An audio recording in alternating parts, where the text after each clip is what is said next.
The text from my mother arrived while I was finalizing the property tax documents for the Victorian mansion I secretly purchased 6 months ago.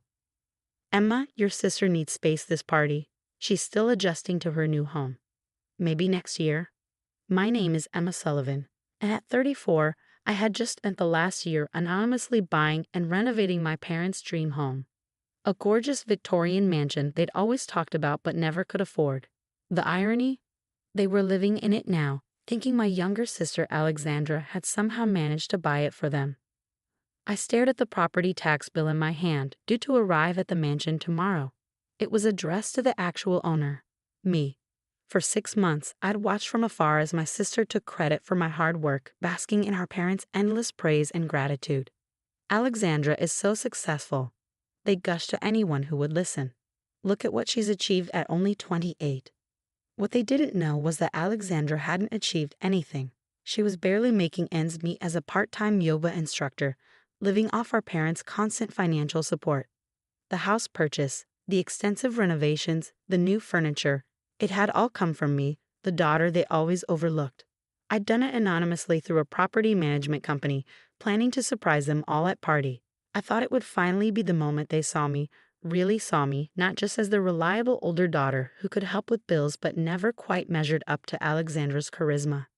But now, sitting in my office reading that text, something inside me snapped. 6 months of watching Alexandra take credit for my success. 6 months of her showing off her house on social media. 6 months of being pushed further into the background. It was enough. My phone buzzed again. This time it was Alexandra. Sorry, sis, but Mom and Dad need time with just me this year. You understand, right? It's been so overwhelming being their savior lol. Plus, this house has special meaning now. Special meaning.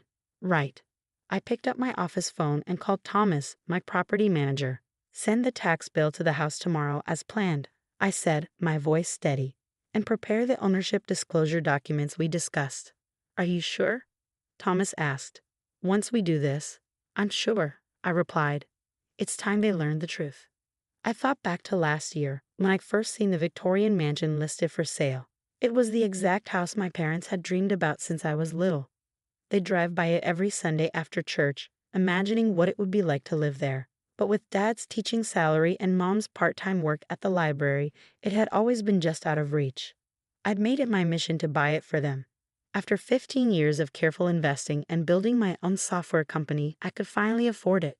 The renovation took months, restoring the original hardwood floors, updating the kitchen while keeping its vintage charm, adding modern amenities while preserving the historic details.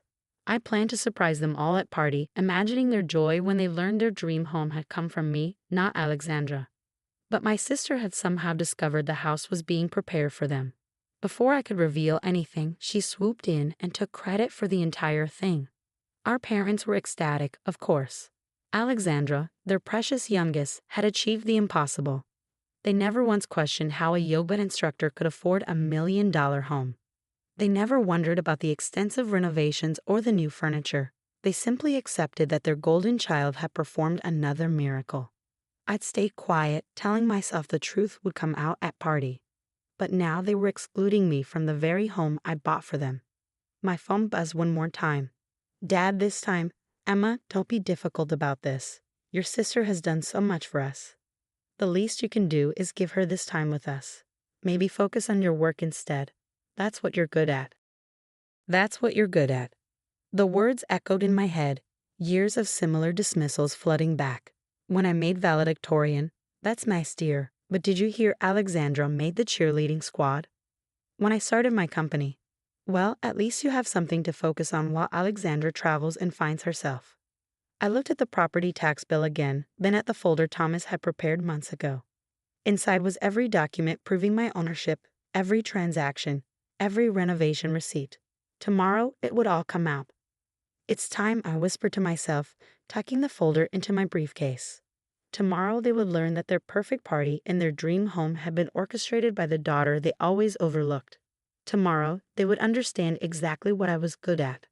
I picked up my phone and typed a reply to my mother's text. Don't worry about party. You're right, the house has special meaning. Tomorrow's mail will show you just how special. The next morning, I sat in my office watching the security camera feed I'd installed during renovations. At exactly 10:15 a.m., the mail truck pulled up to the Victorian mansion. I held my breath as the carrier delivered the property tax bill along with the packet Thomas had prepared. My phone started ringing almost immediately. Alexandra's name flashed on the screen. I declined the call, watching through the camera as she paced frantically on the front porch, property tax bill clutched in her hand. Within minutes, my parents' car screeched into the driveway. "Emma," my mom's voice trembled in the voicemail she left. "There must be some mistake. The property tax bill, it's in your name. Please call us immediately." I watched as they huddled in the grand foyer I'd meticulously restored, passing the documents between them. The original purchase agreement, the renovation contracts, the furniture receipts, all bearing my name or my company's. My father called next. "Princess, whatever game you're playing needs to stop. Your sister worked hard to give us this home. If you've done something," I finally answered on his third call. "Did you even look at the documents, Dad? The purchase date? The bank transfers? How did you think Alexandra afforded any of this?" Silence. "Emma," he started, his voice smaller now. "We just assumed. You assumed Alexandra had somehow managed to buy and renovate $1 million home on her yoga instructor's salary. You never once questioned it." Through the security feed, I watched my father sink into the antique armchair I carefully selected to match the home's original aesthetic. My mother stood frozen, still clutching the papers. Alexandra had disappeared upstairs. The hardwood floors, I continued, my voice steady. "Did you know they're reclaimed from a 19th century warehouse in Boston? I spent weeks sourcing them. The kitchen counters are imported Italian marble. The light fixtures are authentic Victorian pieces I had restored. Every detail in that house was chosen by me, for you." "But why didn't you tell us?" My mother's voice cracked. "I was going to. At party, I wanted it to be a surprise. But Alexandra got there first, didn't she? And you never questioned it. Never wondered how she could afford it. Because in your eyes, she can do anything while I'm just good at work." More silence. "Emma, please," my father started. "We didn't know." "No, you didn't. You didn't know that while Alexandra was posting yoga poses on Instagram, I was building a successful company. While she was finding herself, I was finding ways to make your dreams come true. And when she took credit for all of it, you didn't even hesitate to believe her." Through the camera, I watched Alexandra creep back downstairs, her face pale. "I can explain," she said, loud enough for me to hear through the phone. "Explain what?" I asked. "How you discovered the house was being prepared for them and decided to take credit. How you've spent 6 months playing lady of the manor with my money. You don't understand," she protested. "They were so proud of me." "And now?" I asked. "Are they still proud?" I watched my mother sink onto the grand staircase, her head in her hands. My father hadn't moved from the armchair, still staring at the documents. "The property taxes are due next week," I said calmly, "and the insurance payment the week after that. I've already notified the property management company about the change in payment arrangements." "What does that mean?" Alexandra demanded. "It means," I replied, "that if you want to keep living in my house, we need to establish some new terms. I'll be there in an hour to discuss them." I hung up, letting them sit with that reality. Through the camera, I watched them absorb the implications of what had happened. My mother had started crying. My father looked older than I'd ever seen him. Alexandra had retreated to a corner, furiously typing on her phone, probably trying to figure out how to spin this on social media. For the first time in my life, I had their full attention. The overlooked daughter, the reliable one, the one who was just good at work, had orchestrated everything. The truth was finally out, and there was no turning back. I gathered my coat and briefcase, tucking the folder containing my terms inside. It was time to show my family exactly what being good at work really meant. The drive to the Victorian mansion felt surreal. As I pulled into the circular driveway I'd had restored, I noticed all 3 of them waiting in the bay window. The same window where I'd spent countless evenings supervising the installation of custom stained glass. I took my time walking up the path, remembering how I personally selected each rose bush now dormant for winter. The grand front door opened before I could reach for the handle, revealing my father's ashen face. "Emma," he started, but I walked past him into the foyer. The chandelier I'd found at an antique auction in Paris cast a warm glow over the space. Alexandra stood near the stairs, arms crossed, while my mother perched nervously on the settee. "Let's talk in the study," I said, heading toward the room I'd designed specifically with my father in mind, with built-in bookshelves and a reading nook he'd always dreamed of having. They followed silently, like chastened children. Once we were all settled, I opened my briefcase and laid out 3 folders. "These are your options," I said calmly. "Option 1, you can stay in the house. But with a proper lease agreement, you'll pay fair market rent, and Alexandra will need to find her own place." Alexandra started to protest, but I held up my hand. "Option 2, you can purchase the house from me at market value, assuming you can secure financing. Option 3, you have 30 days to find alternative arrangements." "Emma, please," my mother whispered. "We're your family." "Family?" I smiled sadly. "Was I family when you excluded me from party? When you never questioned how Alexandra could afford this place? When you dismissed every achievement I've ever had?" My father leaned forward. "We were wrong, Princess. We see that now. Alexandra has always needed more support, more attention." "And I didn't?"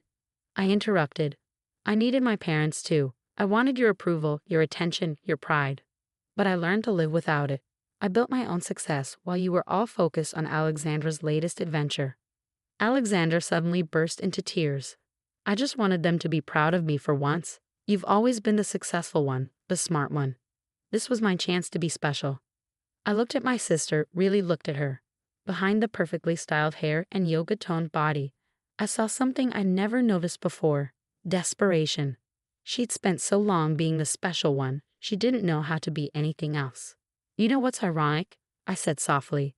"I bought this house because I remembered how Dad used to bring us here every Sunday, how Mom would point out the architectural details, how we'd all dream about living here someday. I wanted to make that dream come true, for all of us." My mother started crying quietly. "We've been so blind." "Yes," I agreed, "you have been. But here's option 4, one I didn't plan to offer until I saw you all today." I pulled out another folder. "We start over. You acknowledge what happened. All of it. Alexandra moves out and starts supporting herself, for real this time. And we try to build a new relationship, one based on truth and mutual respect." "And the house?" my father asked. "The house stays in my name, but you can live here, with reasonable rent. We'll have Sunday dinners here, all of us. We'll make new memories, better ones. But things will be different." Alexandra wiped her eyes. "I'm sorry, Emma. I really am. I don't know how to be like you." "I don't want you to be like me," I said. "I want you to be yourself, your real self, not this person you've been pretending to be." My parents exchanged looks, then my father stood up. To my surprise, he came over and knelt beside my chair, taking my hand in his. "We failed you, Emma. We were so busy worrying about Alexandra that we forgot to see the amazing daughter right in front of us. Can you forgive us?" I felt tears threatening but held them back. "That depends," I said. "Are you ready to really change?" They all nodded, and for the first time, I saw genuine remorse in their eyes. "Then yes, we can try. Starting with party." "You'll come?" my mother asked hopefully. "Better," I smiled. "I'll host, in my house, and we'll do it right this time." 2 weeks later, on party eve, I stood in the same foyer watching my family arrange presents under the tree.